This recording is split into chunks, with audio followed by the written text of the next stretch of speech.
Hello and welcome to our channel. Today we're gonna show you how to customize a specific hotspot's color.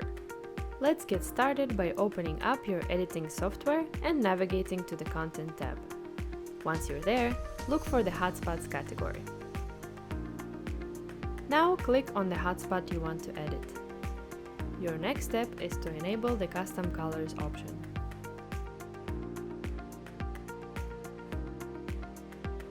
If you want to change the background color of your hotspot, just pick a hue that speaks to you and watch your hotspot transform. But wait, there's more! You can also experiment with the tooltip color and text.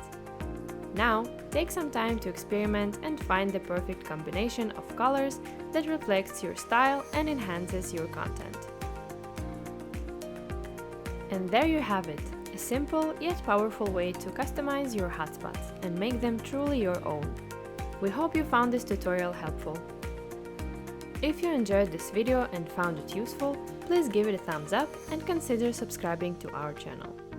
Thanks for watching!